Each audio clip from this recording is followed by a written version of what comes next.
जय श्री कृष्णा। स्वागत है आपका सारथी त्रिशला के साथ। कैसे हैं आप लोग और कैसे हैं घर में सब, ज़रूर बताइएगा।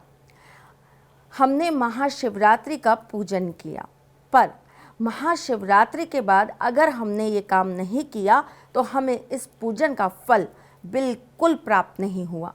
तो आज बहुत थोड़ा सा समय लेते हुए आपको ज़रूर ये बता देती हूँ कि महाशिवरात्रि के बाद कौन से ऐसे कार्य हैं जो हमें ज़रूर करने चाहिए। तो चलिए बताती हूँ आपको, लेकिन इससे पहले ये बता देती हूँ कि मैं कौन हूँ। मैं आपके एस्ट्रोलॉजर हूँ, वास्तुशास्त्री हूँ, चेहरा भी पढ़ती हूँ, आवाज़ भी पढ़ती हूँ, हाथों की लकीरें भी पढ़ लेती हूँ।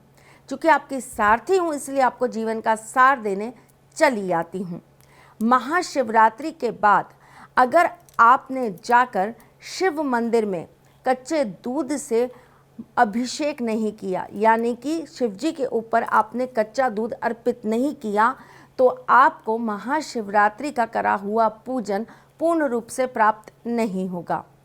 अगर आपने महाशिवरात्रि के बाद हनुमान जी के मंदिर में जाकर 5 आटे के दिए अगर आपने चमेली के तेल के नहीं जलाए तो आपका महाशिवरात्रि का पूजन पूर्ण नहीं हुआ। महाशिवरात्रि के पूजन के बाद आपको किसी भी शिव मंदिर में जाना चाहिए। वहाँ पर लगे हुए नल से थोड़ा सा जल आपको अपने घर ले आना चाहिए और लाने के बाद आपको उसका छिड़काव अशोक के पत्तों से अपने घर में ज़रूर करना चाहिए। ऐसा करने से आपके घर की नकारात्मक शक्तियाँ भी खत्म होती हैं और आपके घर में हमेशा सुख, शांति और बरकत बनी रहती है। महाशिवरात्रि का पूजन एक बहुत बड़ा पूजन होता है। उस दिन हम अभिषेक करते हैं, एक बहुत बड़ा पुण्य करते हैं। इसके बाद अगर आपने पशुओं को चारा नहीं खिलाया या आपने पशुओं को अन्न नहीं खिलाया, अनाज नहीं खिलाया, तो ये पूजन आपका पूर्ण नहीं माना जाता। अगर इस पूजन के बाद आपने पक्षियों को अन्न नहीं डाला तो ये आपका पूजन पूरा नहीं माना जाता। अगर इस पूजन के बाद आपने किसी ब्राह्मण को कोई वस्त्र या खाने का कोई सामान अगर भेंट नहीं किया तो ये पूजन पूर्ण नहीं माना जाता। अगर इस पूजन के बाद आपने जाकर बैल को गुड़ नहीं खिलाया तो ये पूजन पूर्ण नहीं माना जाता। है तो छोटी सी बात, लेकिन शिवरात्रि से होली के बीच में कभी भी आप ये कार्य कर लीजिए तो आपको इसका पूर्ण फल प्राप्त हो जाएगा। पितरों का आशीर्वाद मिलेगा, साथ साथ में आपको शिव परिवार का भी बहुत सारा प्यार और आशीर्वाद प्राप्त होगा। ज़रूर करिएगा।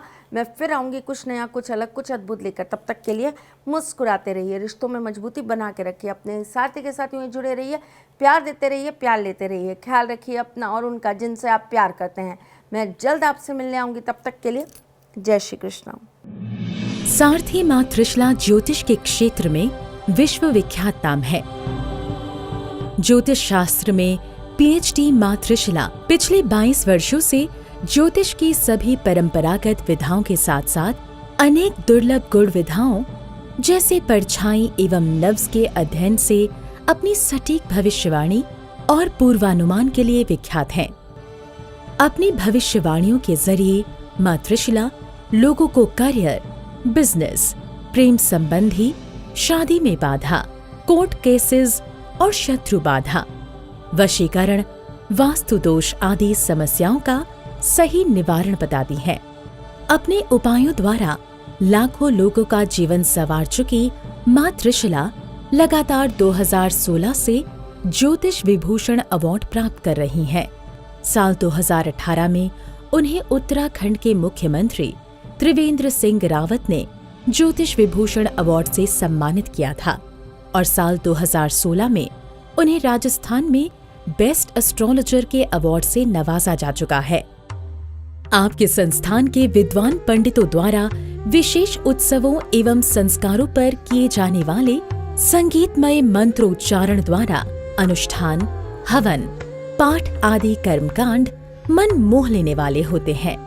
माँ त्रिशला लाखों लोगों को ऑनलाइन सर्विसेज के जरिए उनकी समस्याओं का प्रभावशाली निराकरण कर रही हैं।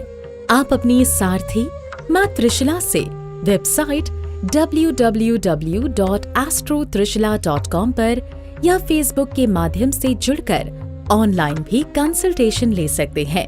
वीडियो देखने के लिए जुड़ें और सब्सक्राइब करें हमारे YouTube चैनल एस्ट्रो त्रिशला या डायल करें 9828923301 पर।